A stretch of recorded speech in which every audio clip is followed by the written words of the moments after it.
Biology NCERT বইয়ের একটা গুরুত্বপূর্ণ চ্যাপ্টার জীব প্রযুক্তিবিদ্যা ও এর প্রয়োগসমূহ, বায়োটেকনোলজি অ্যান্ড ইটস অ্যাপ্লিকেশন। এই চ্যাপ্টারটা লাইন বাই লাইন কোডিং করব এবং খুব ভালো করে বুঝবো। দেখো টপিকগুলো দেওয়া আছে: কৃষিক্ষেত্রে জীব প্রযুক্তিবিদ্যার প্রয়োগসমূহ, চিকিৎসা ক্ষেত্রে জীব প্রযুক্তিবিদ্যার প্রয়োগসমূহ, ট্রান্সজেনিক প্রাণী, নৈতিক বিষয়সমূহ।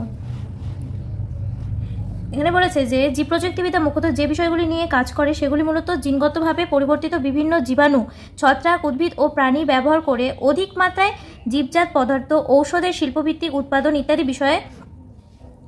তোমরা যে পূর্বের এর আগের অধ্যায় জীব প্রযুক্তিবিদ্যা এবং মূলনীতি ও পদ্ধতিসমূহ, এই চ্যাপ্টারটাতে বলা আছে। এবার বলেছে যে জীব প্রযুক্তিবিদ্যার প্রয়োগের মধ্যে রয়েছে মূলত ভেষজ ঔষধ, রোগ নিদান তত্ত্ব, কৃষিক্ষেত্রে জিনগতভাবে পরিবর্তিত শস্য জিএমও জেনেটিক্যালি মডিফাইড অর্গানিজম, উৎপাদন প্রক্রিয়াজাত খাদ্য প্রস্তুতি, জৈবিক উপায়ে প্রতিকার, বর্জ্য পদার্থ ব্যবস্থাপনা এবং শক্তি উৎপাদনের প্রভৃতি। এবার যে বলেছে যে জীব প্রযুক্তিবিদ্যার 3টি গুরুত্বপূর্ণ গবেষণা হলো উন্নত জীব, যথা একটি অণুজীব বা বিশুদ্ধ উৎসেচক রূপে সবচেয়ে ভালো অনুঘটকটি সরবরাহ করা। উন্নত যে জীবগুলো আছে তাদের মধ্যে একটা অণুজীব বা বিশুদ্ধ উৎসেচক রূপে সবচেয়ে ভালো যে অনুঘটকটা আছে ওটাকে সংগ্রহ করা বা সরবরাহ করা। এবার বলেছে যে একটি জীব অনুঘটকের ক্রিয়াশীলতার জন্য প্রকৌশলের ব্যবহার দ্বারা অনুকূলের অবস্থা সৃষ্টি করা। একটা জীব যে অনুঘটকের ক্রিয়াশীলতা ওর যে কাজগুলো আছে ওর জন্য প্রকৌশল ব্যবহার করে অনুকূল তার যে পরিবেশে থাকে ওই রকমই পরিবেশ তৈরি করা। এবার বলেছে যে প্রোটিন বা জৈব যৌগসমূহের বিশুদ্ধীকরণের জন্য সংশ্লেষিত উপজাত বস্তুতে প্রক্রিয়াকরণের জন্য প্রযুক্তি সমূহ। এবার এখানে একটা লাইন, ইম্পর্টেন্ট লাইন: খাদ্য উৎপাদনে ও স্বাস্থ্যক্ষেত্রে মানুষ কীভাবে জীব প্রযুক্তিবিদ্যার প্রয়োগ বা ব্যবহার করেছে, এটা একটা ইম্পর্টেন্ট। এটা এইভাবে কোয়েশ্চেন হতে পারে তোমাদের বোর্ডে। কৃষিক্ষেত্রে এবারে টপিক বলেছে যে কৃষিক্ষেত্রে জীব প্রযুক্তিবিদ্যার প্রয়োগসমূহ, বায়োটেকনোলজিক্যাল অ্যাপ্লিকেশন, এগ্রিকালচার।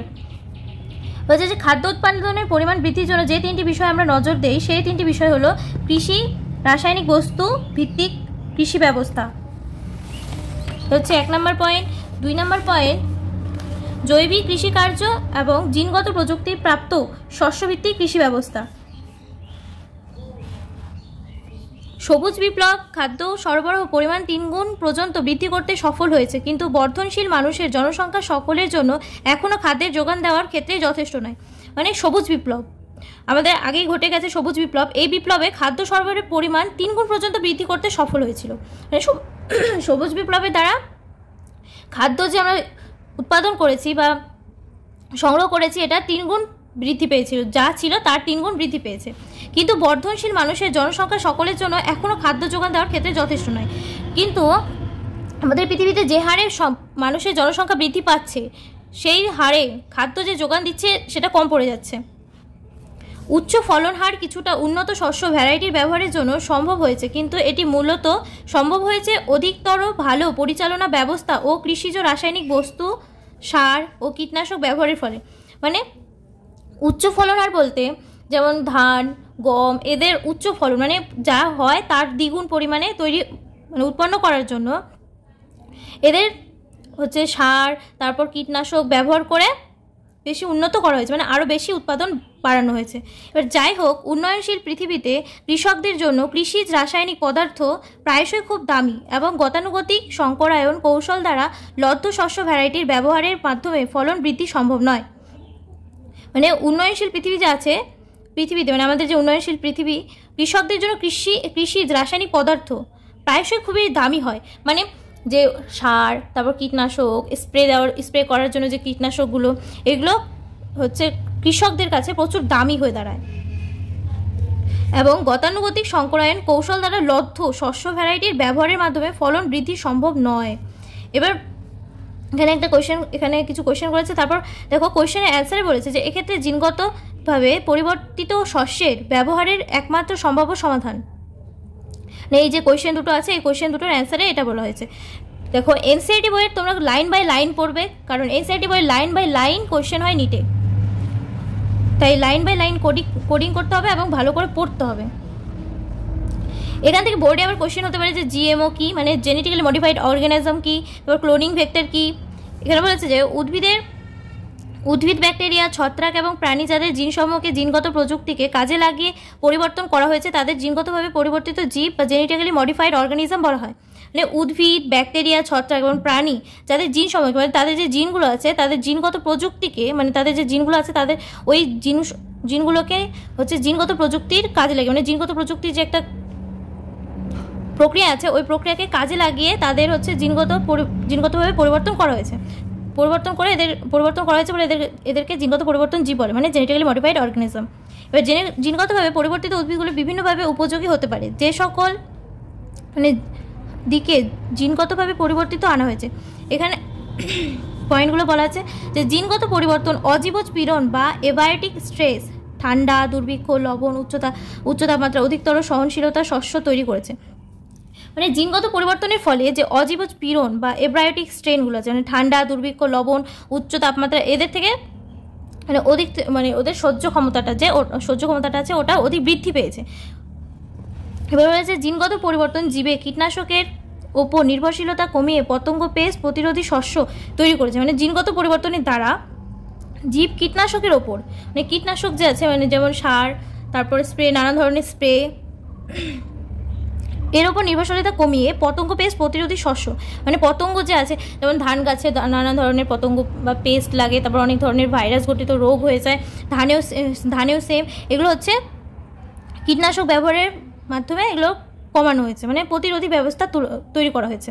এবার ফসল তোলার পরিবর্তে ক্ষতি হ্রাসে সহায়তা করেছে, মানে ফসল যে তোলার পরবর্তী ক্ষতি মানে ফসল তোলার পরে যে ক্ষতিগুলো হয় সাধারণত তাদের যে ক্ষতিটা আছে ওই ক্ষতিটা হ্রাসে সহায়তা করেছে হচ্ছে জিনগত পরিবর্তন।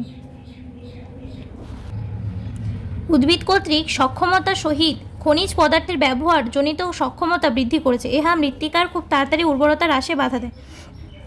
মানে মাটির যে তাড়াতাড়ি অনেক ধরনের ফসল উৎপন্ন করার ফলে মাটির যে উর্বরতাটা থাকে ওই উর্বরতাটা কমে যায়, কিন্তু এটা জেনেটিক্যালি মানে জিনগত পরিবর্তনের জন্য এটা কমে গেছে। খাদ্যে পুষ্টিগুণ বৃদ্ধি করেছে, মানে খাদ্য যে আছে খাদ্যের মধ্যে যে পুষ্টিগুণগুলো থাকে ওর পরিমাণটা অধিক পরিমাণে বৃদ্ধি পেয়েছে। যেমন গোল্ডেন রাইসে এক প্রকার ভিটামিন এ সমৃদ্ধ ধান, মানে গোল্ডেন রাইস একটি ভিটামিন এ সমৃদ্ধ ধান, তো এর ভিটামিন এটা বৃদ্ধি পেয়েছে। এখানে মানে গোল্ডেন রাইসে বিটা ক্যারোটিন ও থাকে। উল্লেখিত ব্যবহারিক দিক ছাড়াও শ্বেতসার, জ্বালানি ও ঔষধি রূপে বিকল্প সম্পদে শিল্পক্ষেত্রে সরবরাহ করার উদ্দেশ্যে কাঙ্ক্ষিত বৈশিষ্ট্য সম্পন্ন উদ্ভিদ সৃষ্টির জন্য জিনগতভাবে পরিবর্তনের উদ্ভিদ ব্যবহৃত হচ্ছে। কৃষিক্ষেত্রে যে প্রযুক্তিবিদ্যার কিছু ব্যবহারিক প্রয়োগ যেগুলো তোমরা পরবর্তী সময়ে বিশদে পড়বে। এবার এমন একটি হলো পতঙ্গ পেস্ট প্রতিরোধী উদ্ভিদের সৃষ্টি যা কীটনাশকের ব্যবহার কমাতে পারবে। মানে এই যে প্রযুক্তিবিদ্যা যে আছে এটা হলো এমন একটা মানে এখানে এমন একটি হলো পতঙ্গ পেস্ট প্রতিরোধী উদ্ভিদের সৃষ্টি বা কীটনাশকের ব্যবহার কমাতে পারবে। আচ্ছা, ব্যাসিলাস থুরেনজেনেসিস সংক্ষেপে বিটি মানে ব্যাসিলাস যে থুরেনজেনেসিস এটাকে বিটি দ্বারা সংক্ষেপে লেখা হচ্ছে নামক ব্যাকটেরিয়া হতে বিটি টক্সিন প্রস্তুত করা হয়। মানে ব্যাসিলাস থুরেনজিস দ্বারা বিটি টক্সিনটা তৈরি করা হয়। বিটি টক্সিন জিনকে ব্যাকটেরিয়ার দেহে থেকে নিষ্কাশন করে ক্লোনিং এর মাধ্যমে জিনটির সংখ্যাবৃদ্ধি ঘটানো হয় এবং কীটনাশকের চাহিদা হ্রাস করার জন্য উদ্ভিদ দেহে এই জিনটির প্রকাশ ঘটিয়ে উদ্ভিদটিকে পতঙ্গ পেস্ট প্রতিরোধী করা হয়। এর ফলে একটি জৈব কীটনাশক তৈরি হয়। মানে বিটি টক্সিনের যে টক্সিন জিনকে মানে ব্যাকটেরিয়ার দেহ থেকে নিষ্কাশন করে ক্লোনিং এর মাধ্যমে জিনটির সংখ্যা বৃদ্ধি করে। মানে ক্লোনিং দ্বারা আমরা আগেই পড়েছি ফার্স্ট চ্যাপ্টারে ক্লোনিং, তো ওই ক্লোনিং দ্বারা জিনটির সংখ্যা বৃদ্ধি মানে জিনটা যে আছে ওই জিনটার সংখ্যা বৃদ্ধি ঘটানো হয় এবং কীটনাশকের যে চাহিদা হ্রাস করার জন্য উদ্ভিদ দেহে এই জিনটির প্রকাশ ঘটে উদ্ভিদকে পতঙ্গ পেস্ট প্রতিরোধী করা হয়। এর ফলে একটি জৈব কীটনাশক তৈরি হয়। মানে কোনো বাইরের মানে রাসায়নিকভাবে কোনো কীটনাশক তৈরি হচ্ছে না, জৈব কীটনাশকের তৈরি হচ্ছে। উদাহরণস্বরূপ বিটি তুলো মানে বিটি কটন, বিটি ভুট্টা, বিটি কর্ন, ধান, টমেটো, আলু, সয়াবিন ইত্যাদি এগুলো হচ্ছে জিনগত পরিবর্তন দ্বারা তৈরি। বিটি তুলো মানে বিটি কটন, বিটি ভুট্টা, ধান, টমেটো, আলু, সয়াবিন ইত্যাদি। এখান থেকে কোশ্চেন হতে পারে বিটি ক্রপ উৎপাদনের প্রয়োজনীয় ধাপগুলি সংক্ষেপে উল্লেখ করো। তারপর বিটি কটন বলতে কি বোঝো, বিটি টমেটো বলতে কি বিটি ভুট্টা বলতে কি বোঝো। এবার বলছে বিটি কটন। ব্যাসিলাস থুরেনজেনেসিস ব্যাকটেরিয়ার কিছু স্ট্রেন হতে প্রোটিন যেমন ক্রাইপ্রোটিন বা ক্রিস্টাল প্রোটিন উৎপন্ন হয় যেগুলো লিপিডোপটেরা গোত্রীয় পতঙ্গ, তামাক গাছের বার্ডওয়ার্ম, আর্মি ওয়ার্ম কোলিওপটেরা গোবরে পোকা এবং ডিপটেরা মাছি মশা গোত্রীয় পতঙ্গের মতো কিছু নির্দিষ্ট পতঙ্গকে মেরে ফেলে। মানে ব্যাসিলাস তুরঞ্জিনিসিস যে ব্যাকটেরিয়ার স্ট্রেনটা আছে, মানে ওই ব্যাকটেরিয়ার কিছু কিছু স্ট্রেন, সব না, হতে যে প্রোটিন, মানে প্রোটিন উৎপন্ন হয়, মানে ক্রায়োপ্রোটিন বা ক্রিস্টাল প্রোটিন, যেগুলো লিপিডোপটেরা গোত্রীয় পতঙ্গ, যেমন তামাক গাছের বার্ডওয়ার্ম, আর্মি ওয়ার্ম, তারপর কোলিওপটেরার গোবরে পোকা এবং ডিপটেরা মাছি মশা গোত্রীয় পতঙ্গের মতো যে কিছু নির্দিষ্ট পতঙ্গ আছে তাদের মেরে ফেলে। মানে ব্যাসিলাস তুরেনজেনিসিস দ্বারা এগুলো নষ্ট হয়ে যায়। বি বলতে ব্যাসিলাস তুরেনজেনিসিস পতঙ্গদের বৃদ্ধির একটি নির্দিষ্ট দশা চলাকালে প্রোটিন কেলাস তৈরি করে। মানে ব্যাসিলাস তুরেনজেনিসিস যে পতঙ্গদের বৃদ্ধিটা আছে একটা নির্দিষ্ট দশা পর্যন্ত চলতে থাকে, চলাকালে, মানে ওদের যে নির্দিষ্ট দশা একটা চলবে, ওই দশা চলাকালে প্রোটিন কেলাস তৈরি করে, মানে প্রোটিনটা কেলাস তৈরি করে। এই কেলাস সময়ে বিষাক্ত পতঙ্গনাশক টক্সিন প্রোটিন পাওয়া যায়। মানে এই কেলাস যে তৈরি হয় ব্যাসিলাস তুরেনজেনিসিস দ্বারা, ওই কেলাস সময় বিষাক্ত পতঙ্গনাশক, মানে পুরো বিষ দ্বারা, মানে অনেক বেশি বিষাক্ত হয়, যে কারণে পতঙ্গনাশক টক্সিনের প্রোটিন পাওয়া যায়, মানে অনেক বিষাক্ত পতঙ্গনাশক টক্সিন প্রোটিন পাওয়া যায়। কেন এই টক্সিন ব্যাসিলাস ব্যাকটেরিয়াতে মারতে পারে না, এটা একটা কোয়েশ্চেন। এখানে এটার অ্যান্সারও বলে দিয়েছে যে প্রকৃতপক্ষে বিটি টক্সিন প্রোটিন নিষ্ক্রিয় প্রোটাক্সিন অবস্থায় থাকে। মানে বিটি টক্সিনটা যে আছে ওটার প্রোটিন নিষ্ক্রিয়, মানে হচ্ছে ওখানে তোমার হচ্ছে ক্রায়োপ্রোটিন ক্রিস্টাল প্রোটিন থাকবে না। কোথায় গেল? টক্সিন প্রোটিন অবস্থায়, প্রোটিন নিষ্ক্রিয় প্রোটাক্সিন অবস্থায় থাকবে, মানে ওখানে ক্রায়োপ্রোটিন ক্রিস্টাল প্রোটিন থাকবে না। কিন্তু যে মুহূর্তে এই নিষ্ক্রিয় টক্সিন খাদ্যের মাধ্যমে একটি পতঙ্গের দেহে প্রবেশ করে, তখন এই নিষ্ক্রিয় টক্সিনের কেলাসে পতঙ্গের পাচন নালীর গাঢ় ক্ষারীয় পিএইচ এর প্রভাবে দ্রবীভূত হয় এবং সক্রিয় টক্সিনে রূপান্তরিত হয়। মানে প্রথমে এটা নিষ্ক্রিয় থাকে, কিন্তু যখন কোনো পতঙ্গের হচ্ছে দেহে প্রবেশ করার পর পাচন নালীতে প্রবেশ করে, তখন এর পিএইচ এর প্রভাবে, মানে ওই পতঙ্গটার যে কি বলে পাচন নালীতে যে পিএইচটা আছে, ওই পিএইচ এর প্রভাবে ওই কি বলে দ্রবীভূত, মানে প্রভাবে যে প্রোটাকশন অবস্থা, মানে এখানে যে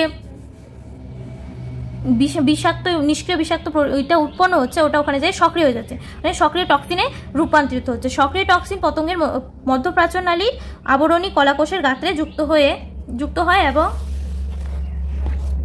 কোষ পর্দায় ছিদ্র করে, কোষের স্ফীতি ঘটায়। মানে ওখানে পতঙ্গের যে মধ্যপ্রাচন নালী আবরণী কলাকোষের গাত্রে, মানে আবরণী কলাকোষটা যে আছে ওর গাত্রে বলতে ওর গায়ে যুক্ত হয় এবং কোষ পর্দার যে আছে ওর ছিদ্র করতে শুরু করে। এবার কোষের স্ফীতি ঘটে, মানে কোষটা নরম হতে শুরু করে বা পাতলা হতে শুরু করে। আর কোষ সময়ের ভাঙন ঘটায় এবং অবশেষে পতঙ্গের মৃত্যু ঘটে। মানে কোষগুলোকে ভাঙতে শুরু করে এবং পতঙ্গটার শেষে মৃত্যু ঘটে। ব্যাসিলাস তুরেনজেনিসিস হতে নিষ্কাশিত সুনির্দিষ্ট বিটি টক্সিন জিন তুলো গাছের মতো বিভিন্ন শস্যজাতীয় উদ্ভিদের অনুপ্রবেশ করানো হয়েছে। মানে ব্যাসিলাস তুরেনজেনিসিস যে আছে ওটা থেকে নিষ্কাশিত সুনির্দিষ্ট বিটি টক্সিন জিন তুলো গাছের মতো, মানে যেমন তুলো গাছগুলো যে আছে, শিমুল হোক বা অন্যান্য তুলো গাছ হোক, ওই তুলো গাছের মতো বিভিন্ন শস্য জাতীয় উদ্ভিদের অনুপ্রবেশ, মানে ওই উদ্ভিদগুলোতে এই ব্যাসিলাস তুরেনজেনিসিসটা প্রবেশ করানো হয়েছে। শস্য উদ্ভিদ প্রজাতি এবং আক্রমণকারী পতঙ্গ পেস্টের উপর নির্ভর করে জিন নির্ধারণ ও বাছাই করা হয়।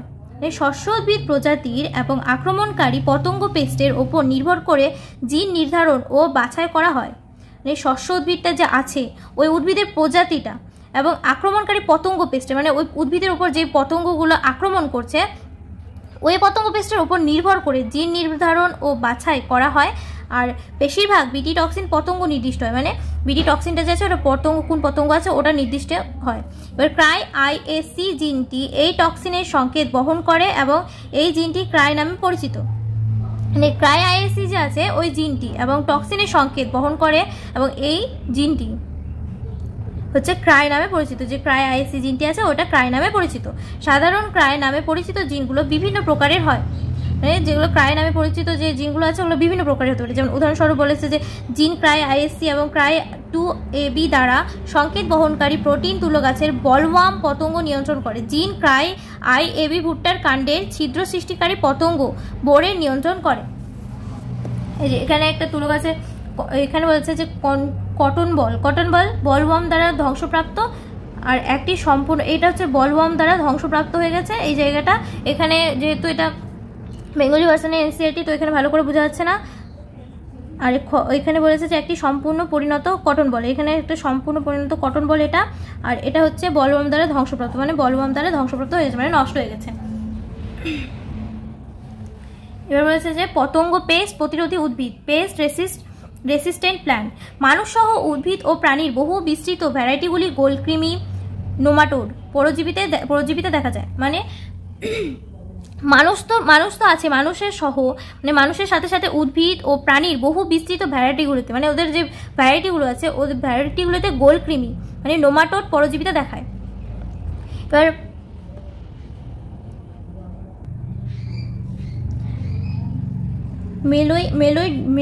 মেলোইডেজেইন জিন ইনকোজিনেটা নামক নিমাটোড তামাক গাছের মূলে সংক্রমণ করে এবং এর ফলে তামাক গাছের উৎপাদন ব্যাপকভাবে হ্রাস পায়। মানে এই যে নিমাটোডটা আছে এটা তামাক গাছের মূলে, মানে মূল বলতে যে জ্বরটা আছে জ্বরের মধ্যে সংক্রমণ করে এবং এর ফলে তামাক গাছের উৎপাদন মানে তামাক যে উৎপন্ন হচ্ছে ওই উৎপাদনটা ব্যাপকভাবে কমে যাচ্ছে। এই সংক্রমণ প্রতিহত করার জন্য আরএনএ ইন্টারফারেন্স প্রক্রিয়ার উপর ভিত্তি করে একটি অভূতপূর্ব কৌশল গ্রহণ করা হয়েছে। মানে আরএনএ ইন্টারফারেন্স বলতে আরএনএআই প্রক্রিয়ার উপর ভিত্তি করে, মানে এটা একটা প্রক্রিয়া, এর উপর ভিত্তি করে একটি অভূতপূর্ব কৌশল গ্রহণ, মানে একটা খুব ভালো কৌশল বলতে প্রক্রিয়া গ্রহণ করা হয়েছে। একটি কোষীয় প্রতিরক্ষামূলক পদ্ধতি হিসেবে সকল ইউক্যারিওটিক জীবে আরএনএ ইন্টারফারেন্স ঘটে। একটি কোষীয় প্রতিরক্ষা বলতে যে অ্যান্টিবায়োটিক পদ্ধতি হিসেবে সকল ইউক্যারিওটিক মানে যত ইউক্যারিওটিক জীব আছে তাদের আরএনএ ইন্টারফারেন্স ঘটে। এই পদ্ধতি পরিপূরক দ্বিতন্ত্রী আরএনএ ডিসআরএনএ অণু এমআরএনএ অণুর সহিত যুক্ত হয়ে এবং ট্রান্সলেশন বাধা দান করে নির্দিষ্ট এমআরএনএকে নিষ্ক্রিয় করে দেয়। আরএনএ যুক্ত কোনো ভাইরাস দ্বারা সংক্রমণের ফলে অথবা কোনো অন্তর্বর্তী আরএনএ হতে রেপ্লিকেশন পদ্ধতির প্রস্তুত চলাকালীন জিনগত উপাদান থেকে এই পরিপূরক আরএনএটি আসতে পারে। এবার বলছে অ্যাগ্রোব্যাকটেরিয়াম বাহক বা ভেক্টর ব্যবহার দ্বারা নিমাটোড নির্দিষ্ট জিনগুলো কোনো পোষক উদ্ভিদের ভিতরের কোষে অনুপ্রবেশ করানো হয়েছিল। মানে অ্যাগ্রোব্যাকটেরিয়ামের বাহক বা ভেক্টর ব্যবহার দ্বারা নিমাটোড যে নির্দিষ্ট জিনগুলো আছে কোনো পোষক উদ্ভিদের ভিতরের কোষে অনুপ্রবেশ বলতে ঢোকানো হয়েছিল। নিমাটোড নির্দিষ্ট আরএনএ অনুপ্রবেশ করিয়ে এর থেকে পোষক কোষে সেন্স ও অ্যান্টিসেন্স আরএনএ তৈরি করা হয়েছিল। মানে নিমাটোড নির্দিষ্ট আরএনএ অনুপ্রবেশ করিয়ে মানে ওর ভিতরে ঢুকিয়ে এর থেকে যে পোষক কোষের সেন্স আছে ও অ্যান্টিসেন্স আরএনএ তৈরি মানে এই দুটো আরএনএ তৈরি করা হয়েছিল। মানে পোষক কোষ সেন্স আর হচ্ছে অ্যান্টিসেন্স আরএনএ তৈরি করা হয়েছিল। এই উভয় আরএনএ পরস্পরের পরিপূরক হওয়ায় এরা দ্বিতন্ত্রী আরএনএ গঠন করে। বলতে দ্বিতন্ত্রী বলতে ডাবল বন্ড মানে ডাবল গঠন করেছিল, যেটি আরএনএ ইন্টারফারেন্সের সূচনা করেছিল এবং এই নিমাটোড নির্দিষ্ট এমআরএনএ অণুকে নিষ্ক্রিয় করে দিয়েছিল। ফলস্বরূপ নির্দিষ্ট ইন্টারফেয়ারিং আরএনএ প্রকাশিত হয় এমন একটি ট্রান্সজেনিক পোষক যেখানে পরজীবী নিমাটোড বাঁচতে পারে না। মানে নির্দিষ্ট ইন্টারফেয়ারিংয়ের যে আরএনএ প্রকাশিত হয় এমন একটি ট্রান্সজেনিক পোষক, মানে ট্রান্সজেনিক বলতে যেটাকে ট্রান্সফার করা হয়েছে, ধরো একটা কিছু ছিল ওটা থেকে অন্য কিছু বানানো হয়েছে, মানে ওর মধ্যে কিছু পরিবর্তন ঘটানো হয়েছে। তো ট্রান্সজেনিক পোষক যেখানে পরজীবী নিমাটোড বাঁচতে পারে না, মানে ওর মধ্যে পরজীবী নিমাটোড বাঁচতে পারবে না, এভাবে ট্রান্সজেনিক উদ্ভিদ পরজীবী সংক্রমণ হতে নিজেকে রক্ষা করতে পারে। এখানে নিমাটোড সংক্রমণের বিরুদ্ধে প্রতিরোধী ব্যবস্থা গড়ে তোলার জন্য পোষক উদ্ভিদের সৃষ্টি দ্বিতন্ত্রী আরএনএ এর ক্রিয়ার সূত্রপাত। এখানে দুটো ছবি দিয়েছে, বলেছে মানে এটার কথা বলেছে যে একটি নিয়ন্ত্রিত আদর্শ উদ্ভিদের মূলতন্ত্র, এটা মূল বলছে। এর কথা বলা হয়েছে যে ইচ্ছাকৃতভাবে নিমাটোড সংক্রমণ ঘটানোর 5 দিন পরে ট্রান্সজেনিক উদ্ভিদের মূলতন্ত্র বা এই অভূতপূর্ব পদ্ধতির মাধ্যমে সুরক্ষিত করেছে। এরপর বলেছে যে চিকিৎসা ক্ষেত্রে জীব প্রযুক্তিবিদ্যার প্রয়োগ, বায়োটেকনোলজিক্যাল অ্যাপ্লিকেশন ইন মেডিসিন। এখান থেকে অনেক কোয়েশ্চেন হয়, যেমন রিকম্বিনেন্ট ডিএনএ টেকনোলজি কি, তারপর মানব ইনসুলিন বলতে কি বোঝো, তারপর জেনেটিক ইঞ্জিনিয়ারিং প্রক্রিয়ার ধাপগুলি লেখো, জেনেটিক ইঞ্জিনিয়ারিংয়ের সংজ্ঞা দাও, জেনেটিক ইঞ্জিনিয়ারিং বলতে কি বোঝো, একটি জেনেটিক মডিফাইড প্রাণীর নাম লেখো, একটি নাম অনেক কটা জেনেটিক মডিফাইড প্রাণীর নাম লিখতে বলা হলো, বা জিন প্রযুক্তির সাহায্যে কিভাবে মানব ইনসুলিন উৎপাদন করা হয় তার সংক্ষেপে বিবরণ দাও, তারপর মানব ইনসুলিনের তাৎপর্য লেখো। এরকম আরও এখান থেকে কোয়েশ্চেন হতে পারে। তারপর এখান থেকে তো প্রচুর নিটে কোয়েশ্চেন হয় এই চ্যাপ্টার থেকে, তো লাইন বাই লাইন পড়বে। তো এবার দেখো, নিরাপদ ও অধিকতর কার্যকর রোগ নিরাময়ের ঔষধ থার্পিউটিক ড্রাগস প্রচুর পরিমাণে উৎপাদনের মাধ্যমে পুনর্যোজিত ডিএনএ প্রযুক্তিবিদ্যার প্রক্রিয়াগুলো স্বাস্থ্য পরিষেবা, ডিএনএ প্রযুক্তিবিদ্যা বলতে ডিএনএ টেকনোলজি, কিন্তু স্বাস্থ্য পরিষেবার ক্ষেত্রে ব্যাপক প্রভাব ফেলেছে। এছাড়াও পুনর্যোজিত ঔষধপত্র অনাবশ্যক অনাক্রম্য সাড়া দেখাবে না, যা মানুষের ব্যতীত অন্যান্য প্রাণী উৎস হতে নিষ্কাশিত বা সংগৃহীত অনুরূপ উপজাত বস্তুগুলোতে সচরাচর দেখা যায়। বর্তমানে বিশ্বব্যাপী মানুষের ব্যবহারযোগ্য প্রায় 30টির অধিক পুনর্যোজিত ঔষধ রিকম্বিনেন্ট থার্পিউটিক্স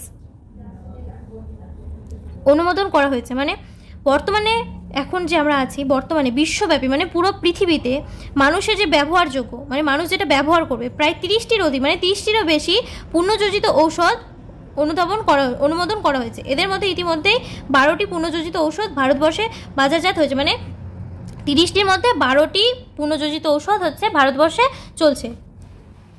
রয়েছে জিনগত প্রযুক্তির মাধ্যমে প্রস্তুত ইনসুলিন, মানে জেনেটিক্যালি ইঞ্জিনিয়ার্ড ইনসুলিন। প্রাপ্তবয়স্ক মানুষের ডায়াবেটিস দেখা দিলে তার ব্যবস্থাপনা নির্দিষ্ট সময়ের ব্যবধানে ইনসুলিন গ্রহণ দ্বারা একে নিয়ন্ত্রণ করা সম্ভবপর হবে। তোমরা দেখে থাকবে যে তোমাদের দাদু হোক বা বাবা হোক, অনেকের ক্ষেত্রে কিন্তু ডায়াবেটিস আছে, যাকে আমরা বাংলাতে মধুমেহ বলি। তো এদের যে ডায়াবেটিসের ফলে ইনসুলিনের পরিমাণ দেহ থেকে কমতে থাকে, যার ফলে একসময় এদের ইনসুলিন পুশ করা হয়, মানে দেহে ইনজেক্টের মাধ্যমে ইনসুলিন দেওয়া হয়। যদি এখানে তারপর অনেক কিছু হিচিবিচি বলেছে, এখানে অনেক কোয়েশ্চেন করেছে, এখানে দেখবে, ভালো করে পড়ে নেবে, তোমাদের জানার জন্য ওগুলো দরকার আছে। এবার বলছে যে পূর্বে গবাদি পশু ও শূকর হত্যা করে তাদের অগ্নাশয় থেকে ইনসুলিন নিষ্কাশন করে ডায়াবেটিস চিকিৎসায় ব্যবহৃত হতো। মানে আগে হচ্ছে গবাদি পশু বলতে যেমন গরু, তারপর ছাগল, ভেড়া, আরও যা যা আছে, ও শূকর হত্যা করে, মানে শূকর তারপর গবাদি পশুদের মেরে তাদের অগ্নাশয় থেকে ইনসুলিন নিষ্কাশন করে ডায়াবেটিস চিকিৎসায় ব্যবহৃত হতো। মানে ওদের যে ইনসুলিনগুলো আছে ওগুলো বের করে যে ডায়াবেটিস রোগীরা আছে তাদের ইনসুলিন পুশ করা হতো। তবে প্রাণীজ উৎস হতে সংগৃহীত ইনসুলিন কোনো রোগীদের মধ্যে অ্যালার্জি সৃষ্টি করে। মানে ওই যে গবাদি পশু বা শূকরের দেহ থেকে যে ইনসুলিন সংগ্রহ করা হয়েছিল, ওই ইনসুলিনটা কোনো যে ডায়াবেটিস বা মধুমেহে আক্রান্ত রোগীগুলো আছে তাদের দেহে অ্যালার্জি সৃষ্টি করতো, অথবা বিজাতীয় প্রোটিনের উপস্থিতির জন্য ভিন্ন প্রকারের প্রতিক্রিয়া সৃষ্টি করতো। মানে অ্যালার্জি না হলেও অনেক ধরনের প্রতিক্রিয়া দেহের মধ্যে সৃষ্টি করতো। ইনসুলিন দুটি ক্ষুদ্র পলিপেপটাইড শৃঙ্খল নিয়ে গঠিত, শৃঙ্খল এ এবং শৃঙ্খল বি। মানে ইনসুলিন দুটি ক্ষুদ্র পলিপেপটাইড, মানে খুব ছোট পলিপেপটাইড শৃঙ্খল নিয়ে গঠিত, যাদের শৃঙ্খল এ এবং শৃঙ্খল বি বলে। এই পলিপেপটাইড শৃঙ্খল দুটি পরস্পর ডাইসালফাইড বন্ধনী দ্বারা যুক্ত, মানে এরা দুটি, ডাই বলতে দুই, তো ডাইসালফাইড বন্ধনী দিয়ে যুক্ত থাকে।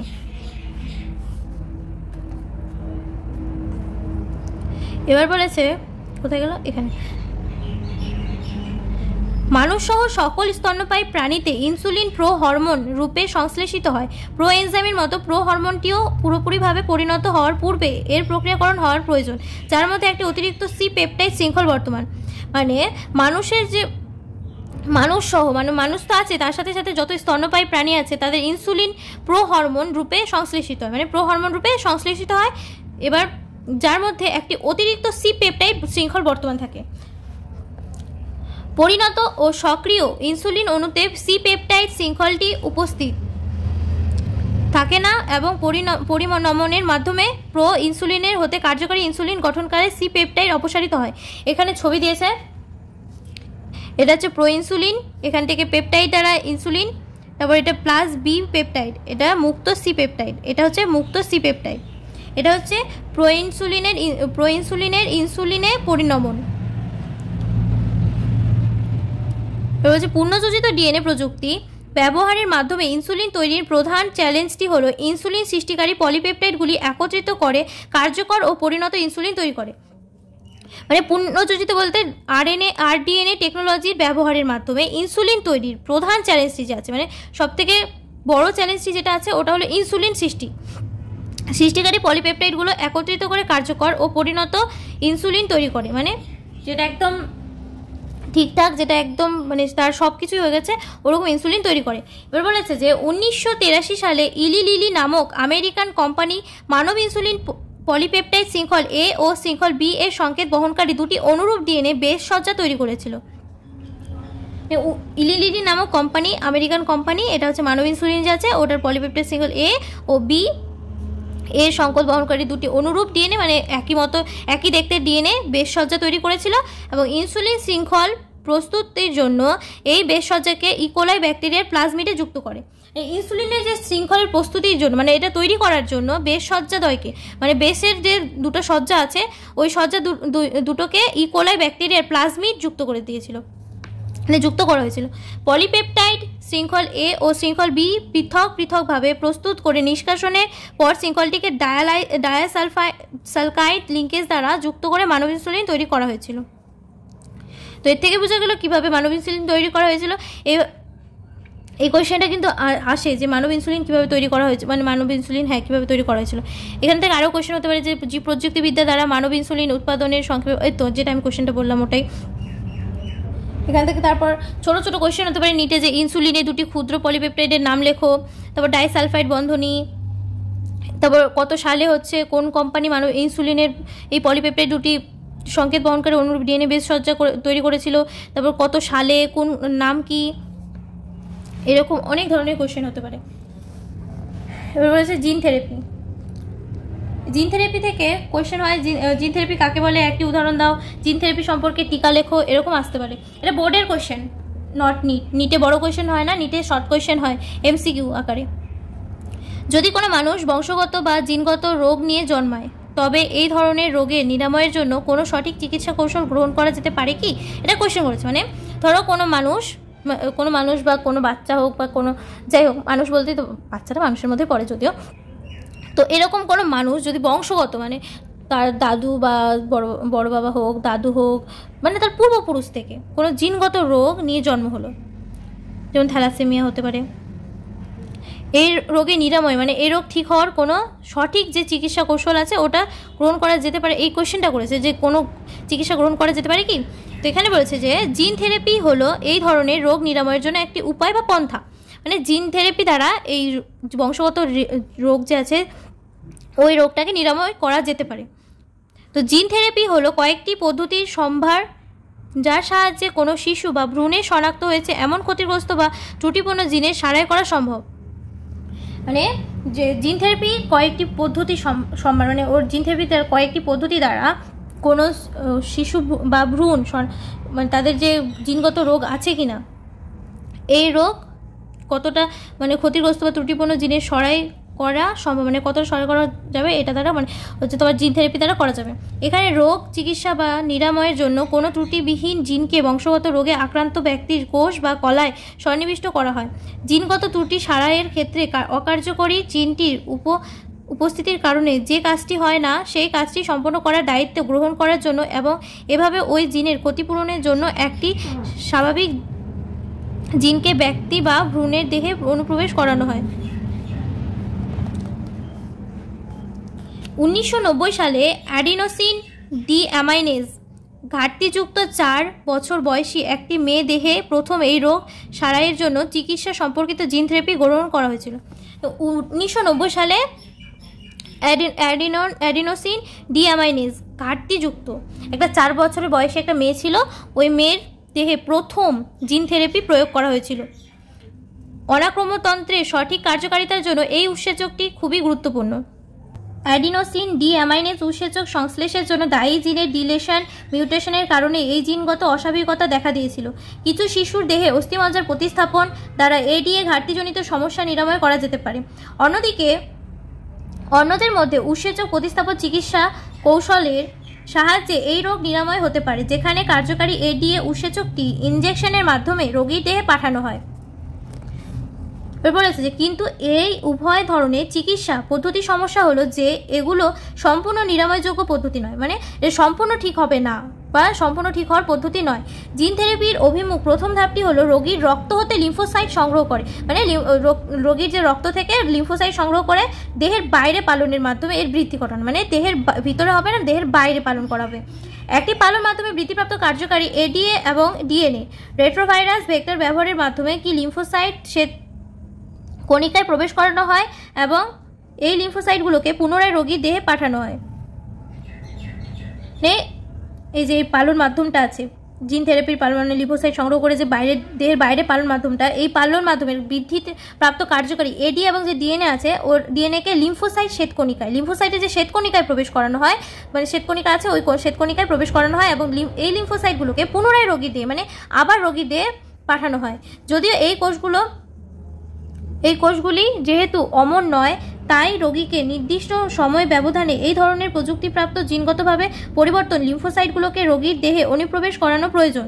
যাই হোক, এডিএ প্রস্তুতিকারী অস্থিমজ্জার কোষ হতে পৃথকীকৃত জিনগুলো যদি প্রাথমিক ভ্রূণাবস্থায় কোষগুলোতে প্রতিস্থাপন করা যায় তবে এটি হবে স্থায়ী নিরাময় পদ্ধতি।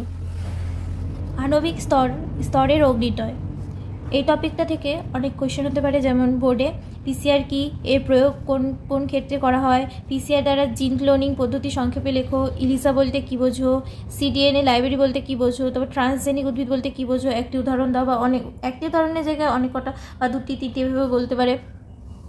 তারপর প্রথম ট্রান্সজেনিক গরুর নাম কি, ট্রান্সজেনিক ভেড়ার নাম কি, কেন করা হয়েছিল, এরকম অনেক ধরনের কোয়েশ্চেন হতে পারে। আণবিক স্তরে রোগ নির্ণয়, এবার তোমরা অনেকেই জানো যে কোনো রোগের কার্যকরী চিকিৎসার জন্য প্রাথমিক অবস্থায় রোগ নির্ণয় এবং এই রোগের নির্ণয় রোগ শারীরবিদ্যা সম্পর্কে জ্ঞান লাভ খুবই গুরুত্বপূর্ণ।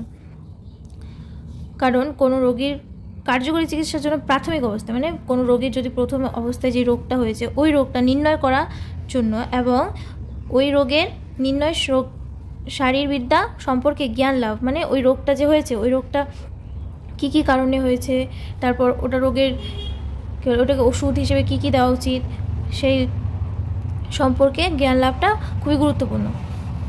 রোগ নির্ণয়ের চিরাচরিত পদ্ধতি ব্যবহার দ্বারা প্রাথমিক অবস্থায় রোগ শনাক্তকরণ সম্ভব নয়। পুনঃযোজিত ডিএনএ প্রযুক্তি, পলিমারেজ চেইন রিঅ্যাকশন এবং এনজাইম লিঙ্কড ইমিউনোসরবেন্ট অ্যাসে হলো কিছু রোগ নির্ণয়ের সহায়ক পদ্ধতি যেগুলি প্রাথমিক অবস্থায় রোগ নির্ণয়ের উদ্দেশ্যে সাধন করে।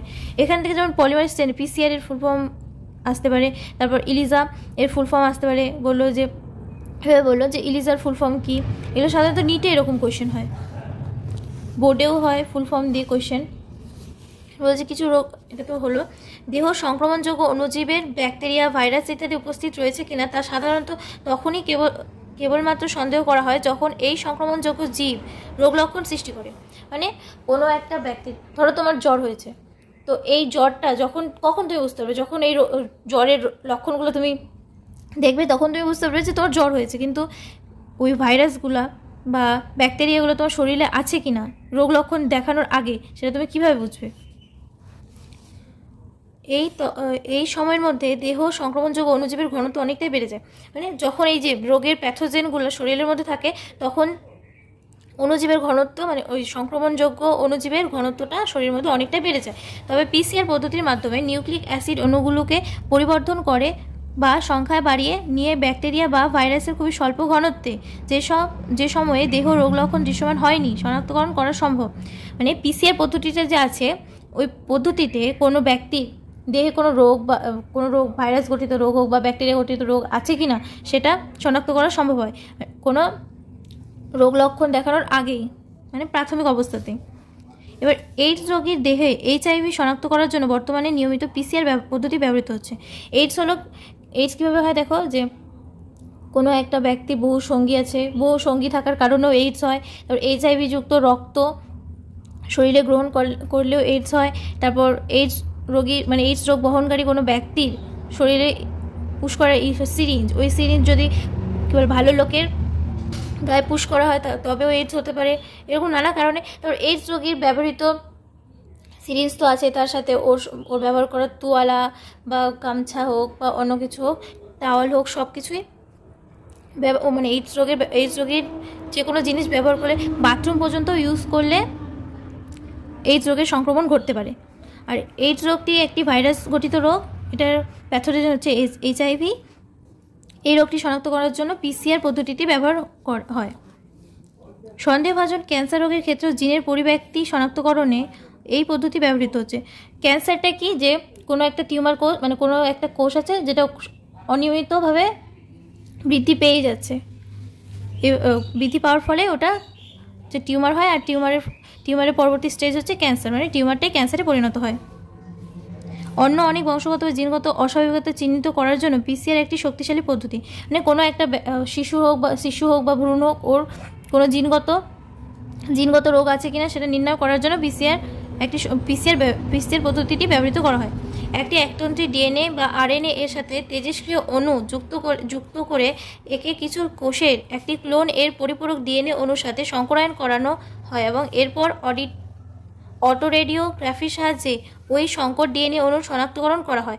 পরিব্যক্তি ঘটেছে এমন জিন সমন্বিত ক্লোন কোষগুলো তাই ফটোগ্রাফিক ফিল্মে দৃশ্যমান হয় না, কারণ পরিব্যক্তি ঘটেছে এমন পরিপূরক বেস সজ্জাক্রম প্রোব থাকে না।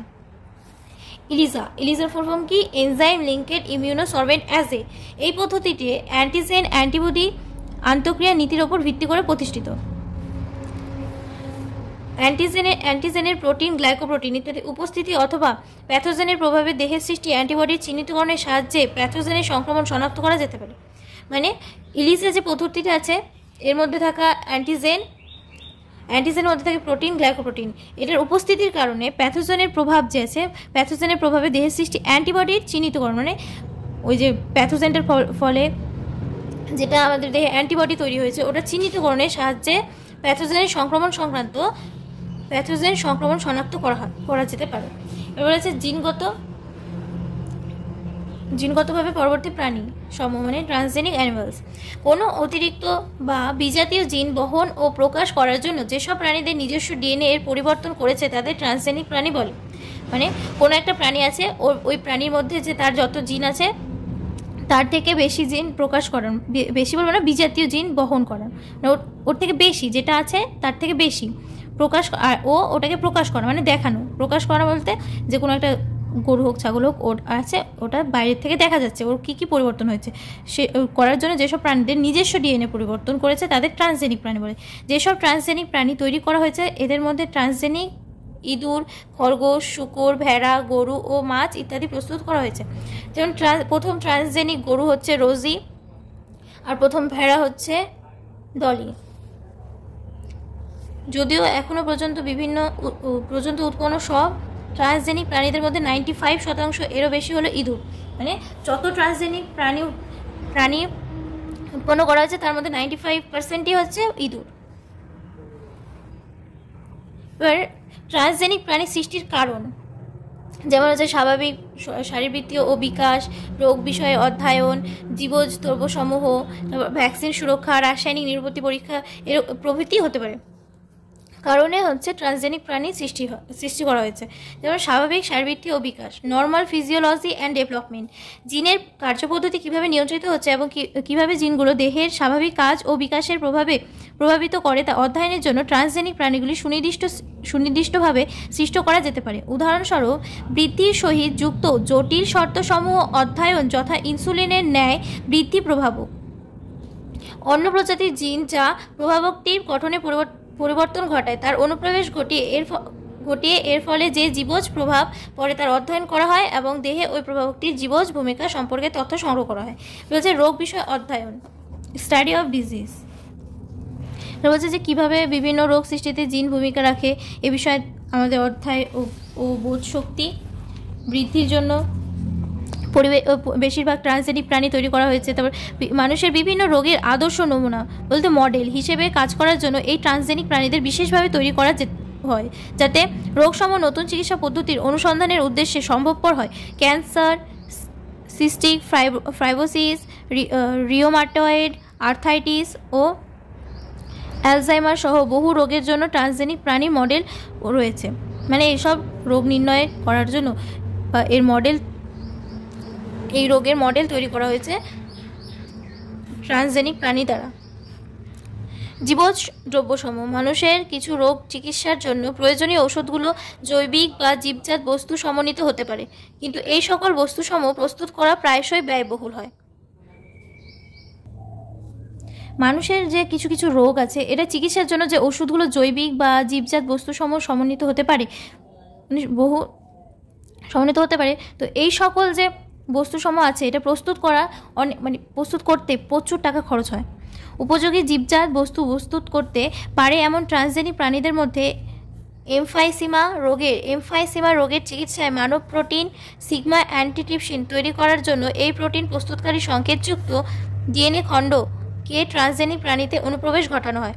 মানে এই যে এমফোসিমা রোগটা আছে, এই রোগটা নির্ণয় করার জন্য প্রথম একটা ট্রান্সজেনিক প্রাণীতে এই রোগের প্যাথোজেন না, এই যে মানে মানব প্রোটিন তৈরি করার জন্য ওই প্রোটিন প্রস্তুতকারী সংকেতযুক্ত ডিএনএ খণ্ডকে হচ্ছে ট্রান্সজেনিক প্রাণীতে অনুপ্রবেশ করানো, ওর ভিতরে ঢোকানো হয়েছিল।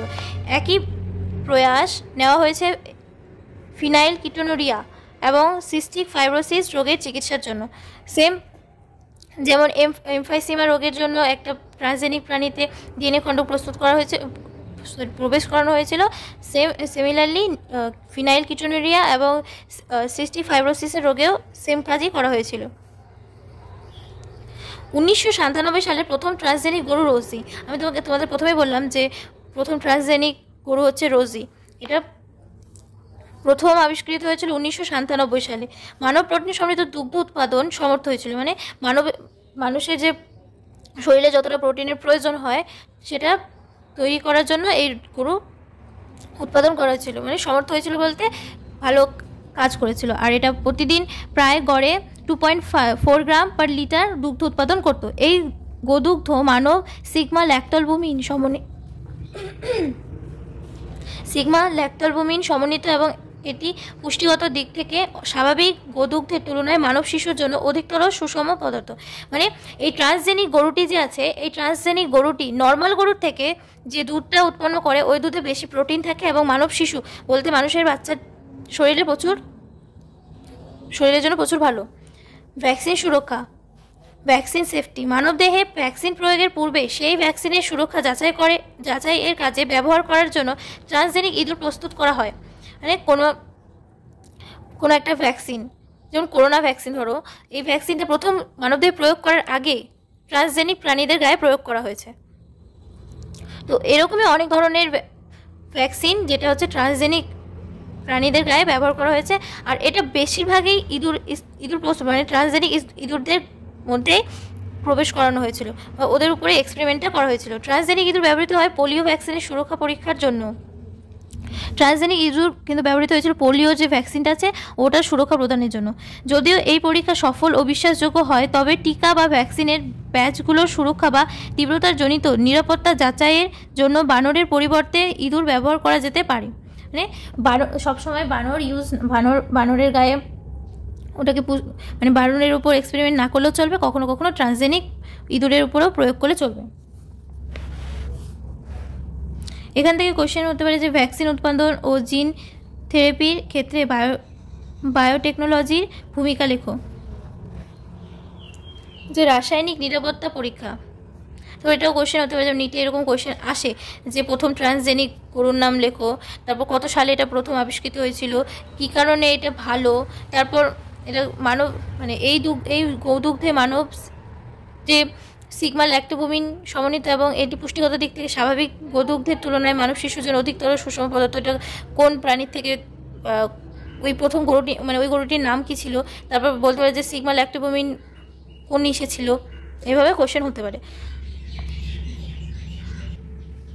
রাসায়নিক নিরাপত্তা পরীক্ষা, কেমিক্যাল সেফটি টেস্টিং, এটি বিষক্রিয়া বা সুরক্ষা পরীক্ষার নামে পরিচিত।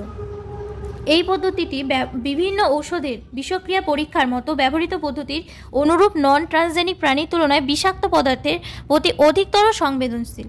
জীব তৈরি করার স্বার্থে বিজাতীয় জিন সমন্বিত ট্রান্সজেনিক প্রাণী প্রস্তুত করা হয়। এরপর এদের বিষাক্ত পদার্থের সান্নিধ্যে রাখা হয় এবং এর ফলে অধ্যয়ন করা হয়। এই ধরনের প্রাণীগুলোতে বিষক্রিয়াজনিত পরীক্ষা স্বল্প সময়ের মধ্যেই আমাদের ফলাফলে পেতে সাহায্য করে। এবার হচ্ছে নৈতিক বিষয়সমূহ, ইথিক্যাল ইস্যুস। এই টপিক থেকে কোশ্চেন হতে পারে জেনেটিক কোডের 3টি ধর্ম লেখো, জেনেটিক্যালি মডিফাইড অর্গানিজম কি, তারপর GEACর ফুল ফর্ম লেখো, এরকম নানা ধরনের কোশ্চেন হতে পারে এখান থেকে। এটা হচ্ছে যে মানবজাতি কর্তৃক সজীব বস্তুতে পরিবর্তন সাধন নিয়ন্ত্রণ ছাড়া আর বেশি দূরে চলতে পারে না। মানুষের বিভিন্ন কার্যে নৈতিকভাবে মূল্যায়নের জন্য কিছু নৈতিক মানদণ্ড স্থির করা প্রয়োজন, যেগুলো সজীব বস্তুর উপকার কিংবা অনিষ্ট করতে পারে। এই সমস্ত সমস্যা বা বিষয়ের নৈতিকতার বাইরে এই বস্তুসমূহ বিজ্ঞান সংক্রান্ত গুরুত্ব অনেক তাৎপর্যপূর্ণ। জীবের জিনগত পরিবর্তন সাধনের জেনেটিক মডিফিকেশনস পর অনেক সময় বাস্তুতন্ত্রে যখন এদের যুক্ত করা হয় তখন অনাকাঙ্ক্ষিত ফল দেখা দিতে পারে। অনাকাঙ্ক্ষিত বলে যেই সময়ে ফলটা তৈরি হয় না ওই সময়ে দেখা দিতে পারে। তাই ভারত সরকার GEAC genetic engineering approval community এর মতো সংগঠন প্রতিষ্ঠা করেছে, যে সংগঠন জিনগতভাবে পরিবর্তিত জীব সম্পর্কিত জেনেটিক্যালি মডিফাইড অর্গানিজম গবেষণার বৈধতা বিষয়ে এবং মানুষের ব্যবহারের জন্য GMOগুলোকে প্রবর্তিত নিরাপত্তা সুরক্ষা বিষয়ে সিদ্ধান্ত নেবে। জনসেবামূলক বিষয়সমূহের খাদ্য ও ঔষধের উৎস হিসেবে বিষয়সমূহের জন্য সজীব বস্তুর জিনগত পরিবর্তন সাধন ও এদের পেটেন্ট প্রদান নিয়ে কিছু সমস্যার ও সৃষ্টি হয়েছে। পেটেন্ট কি? যে কোনো একটা কোম্পানি হোক বা কোনো একজন ব্যক্তি হোক যে নতুন কিছু আবিষ্কার করে সেটাকেই, আর ওই আবিষ্কারটাই হচ্ছে যখন সরকারের কাছে পৌঁছায় এবং সরকারের কাছে পৌঁছানোর পর যে ব্যক্তিটি হোক বা যে কোম্পানি হোক বা যেই হোক না কেন, তারা যেই ওই আবিষ্কার করার ফলে যেই সুবিধাগুলো পায় সেটাকে হচ্ছে পেটেন্ট বলে। এখানে যেমন এখান থেকে আরও কোশ্চেন হতে পারে, পেটেন্ট কি? একটি বায়ো পেটেন্টের উদাহরণ দাও। বায়ো পেটেন্ট বলতে কী বোঝো? বায়ো সেফটি বলতে কী বোঝো? বায়ো পাইরেসি বলতে কী বোঝো? জৈব সুরক্ষার যে কোনো 3টি বিচার্য বিষয় উল্লেখ করো। এবার বলেছে যে কিছু কোম্পানিকে পণ্য বা পদার্থ উৎপাদন ও প্রযুক্তির জন্য পেটেন্টের অনুমোদন দেওয়ার তারা এমন জিনগত পদার্থ, উদ্ভিদ ও অন্যান্য জীবজ সম্পদ ব্যবহার করতে পারছে যেগুলো কোনো নির্দিষ্ট অঞ্চল বা দেশের কৃষক ও জনজাতির মানুষেরা বহুকাল ধরেই চিহ্নিত, বিকাশিত ও ব্যবহার করে আসছে, এবং এই কারণেই সর্বসাধারণের মধ্যে উত্তরোত্তর ক্ষোভ বৃদ্ধি পাচ্ছে। ধান একটি গুরুত্বপূর্ণ খাদ্যশস্য যার উপস্থিতিতে এশিয়া মহাদেশের কৃষি ইতিহাসে 1000 বছরেরও পুরনো। কেবলমাত্র ভারতেই ধানের আনুমানিক 2 লক্ষ ভ্যারাইটি রয়েছে। পৃথিবীতে যে দেশগুলিতে ধান সবচেয়ে বেশি বৈচিত্র্য রয়েছে তাদের মধ্যে ভারত একটি। মানে ভারতে হচ্ছে ধানের যে ভ্যারাইটিগুলি আছে, যেমন স্বর্ণা, তারপর হচ্ছে বাসমতি, এরকম যত ধান আছে এর ভ্যারাইটি হচ্ছে 2 লক্ষ। আর পৃথিবীতে যে দেশগুলোতে যে ধান সবচেয়ে বেশি বৈচিত্র্য রয়েছে তাদের মধ্যে ভারতও একটা পড়ে। বাসমতি চাল তার সুবাস ও গন্ধের জন্য স্বতন্ত্র হয় এবং ভারতবর্ষে বাসমতি 27টি নথিভুক্ত ভ্যারাইটি চাষ হয়। বাসমতি হচ্ছে তার সুবাস আর গন্ধের জন্য সবথেকে বেশি বিখ্যাত, এবং বাসমতিরই যে ভ্যারাইটি আছে তার মধ্যে 27টি ভ্যারাইটি হচ্ছে নথিভুক্ত করা আছে ভারতবর্ষে। শতাব্দীর পর শতাব্দী ধরে বাসমতি চাষ হওয়ার প্রাচীন লিপি, লোকাচার বিদ্যা এবং কবিতার বাসমতি চালের নির্দেশন মিলে। 1997 সালে একটি আমেরিকার কোম্পানি US পেটেন্ট ও ট্রেডমার্ক অফিসের মাধ্যমে বাসমতি চালের উপরে পেটেন্ট পেয়েছিল। এর ফলে আমেরিকা ও বিশ্বব্যাপী নতুন ভ্যারাইটির বাসমতি চাল বিক্রি করার জন্য কোম্পানিটি স্বীকৃত পেয়ে যায়। বাসমতির এই নতুন ভ্যারাইটি প্রকৃতপক্ষে ভারতীয় কৃষকরা যে ভ্যারাইটির বাসমতি চাষ করে তার থেকে উৎপন্ন করা হয়েছিল। ভারতীয় বাসমতিকে ধানের একটি আংশিক খর্ব ভ্যারাইটির সহিত সংকরায়ন ঘটিয়ে এবং এর ফলে উৎপন্ন উদ্ভিদটিকে একটি আবিষ্কার বা নতুনত্ব বলে দাবি করা হয়েছে। পেটেন্টের বিস্তৃতি কার্যকারী সমতুল্য পর্যন্ত হয়, অর্থাৎ এর অর্থ হলো এই যে পেটেন্ট মাধ্যমে অন্য ব্যক্তি কর্তৃক বাসমতি চালের বিক্রির ওপর বিধিনিষেধ আরোপ করা যেতে পারে। ভারতের চিরাচরিত ভেষজ ঔষধের ওপর ভিত্তি করে পণ্য উৎপাদন ও প্রক্রিয়াকরণ বিষয়ে পেটেন্টের ব্যবহার নিয়েও কিছু প্রয়াস গ্রহণ করা হয়েছে। উদাহরণস্বরূপ হলুদ নিমের ব্যবহার।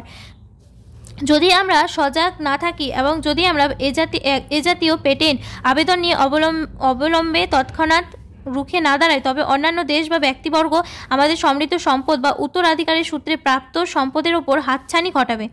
এতে উক্ত সম্পদসমূহের আমাদের হাতছাড়া হয়ে যাবে এবং তখন আমাদের এই বিষয়ে আর কিছু করা থাকবে না। মানে হলুদ আর নিম যে আছে এটা কিন্তু ভারতের অনেক পূর্বপুরুষ ধরেই এটা হলুদ নিমের ব্যবহার চলে আসছে। যেমন আমাদের হালকা জ্বর কাশি হলে কি করে হলুদ দুধ দেয়, তারপর নিম গায়ে যদি র্যাশেস হয়, চুলকানি হয়, তাহলে নিমের বাটা, নিম হলুদ বেটে হচ্ছে গায়ে লাগায়। এটা হচ্ছে আমাদের ভারতীয়দের পূর্বপুরুষ থেকেই চলে আসছে।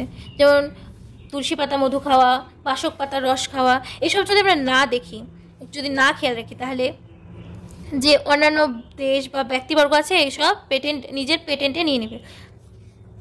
সংশ্লিষ্ট দেশ ও জনসাধারণের অনুমোদন না নিয়ে এবং ক্ষতিপূরণ না দিয়ে বহুজাত কোম্পানি ও অন্যান্য সংগঠন বা সংস্থা দ্বারা জীবজ সম্পদের ব্যবহার বোঝাতে বায়োপাইরেসি পরিভাষাটি ব্যবহৃত হয়। বেশিরভাগ শিল্পোন্নত দশ বা জাতি অর্থনৈতিকভাবে সমৃদ্ধ ও শক্তিশালী হলেও জীববৈচিত্র্য ও চিরাচরিত জ্ঞানের দিক থেকে দুর্বল হয়। বিপরীত দিকে উন্নয়নশীল ও অনুন্নত দেশগুলোতে জীববৈচিত্র্যের প্রাচুর্যতা ও জৈব সম্পদের সঙ্গে সম্পর্কিত চিরাচরিত জ্ঞানের দিকে থেকে সমৃদ্ধ হয়।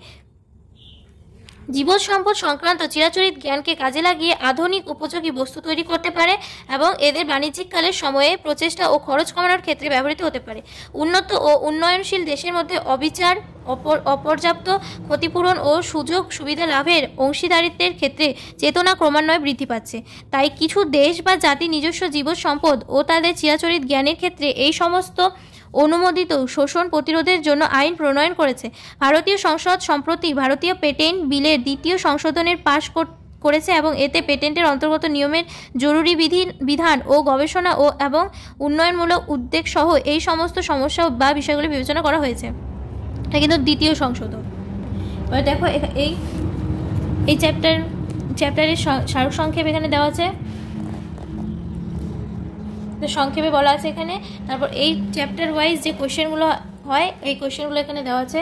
চ্যাপ্টারটা অ্যানালাইজ এবং লাইন বাই লাইন কোডিং করা কমপ্লিট হলো। চ্যানেলে নতুন হলে অবশ্যই সাবস্ক্রাইব করো। তোমাদের সাবস্ক্রিপশন আমাদের মোটিভেশন। খুব ভালো থেকো।